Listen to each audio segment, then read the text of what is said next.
আসসালামু আলাইকুম। আপনারা ২০২৫ সালে কিভাবে সফল হবেন, আজকে আপনাদের মাঝে কিছু গুরুত্বপূর্ণ বিষয় তুলে ধরব যে কিভাবে কি টেকনিকগুলো ফলো করলে আপনি ২০২৫ সালে এসে নিজেকে প্রতিষ্ঠিত করতে পারবেন এবং কারো কাছে হাত পাততে হবে না। আপনি বাসায় বসেই মাসে নিচে ৫০,০০০ টাকা ইনকাম করতে পারবেন। তো আজকের ভিডিওটা অনেক গুরুত্বপূর্ণ।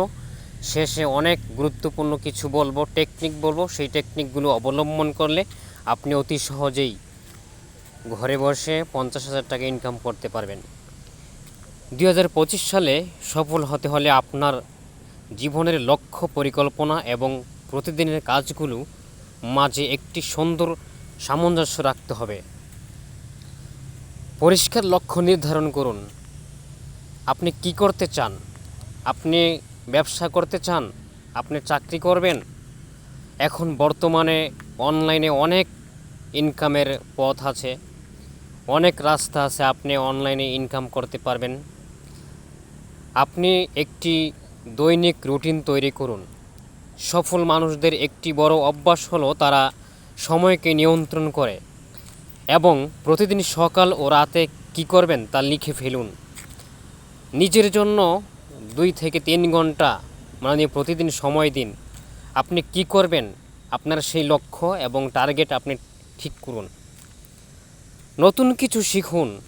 আপনার লক্ষ্যের সাথে মিল আছে এমন কিছু শিখতে শুরু করুন।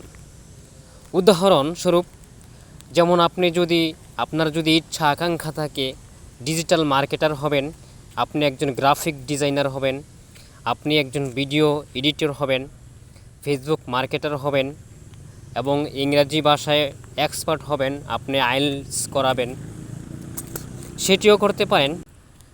আপনি লক্ষ্য করবেন যে আপনার আশেপাশে অনেক মানুষ আছে যারা এখন বর্তমানে অনলাইন সেক্টরে তারা নিজের কেরিয়ারটা বিল্ড আপ করে নিয়েছে।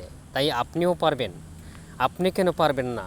অন্য সবাই যদি পারে আপনিও পারবেন, কারণ আপনি যেমন মানুষ সেও তো একজন মানুষ। আপনি চেষ্টা করলে অবশ্যই পারবেন, কারণ আপনাকে পারতেই হবে। একবার না পারিলে দেখো শতবার।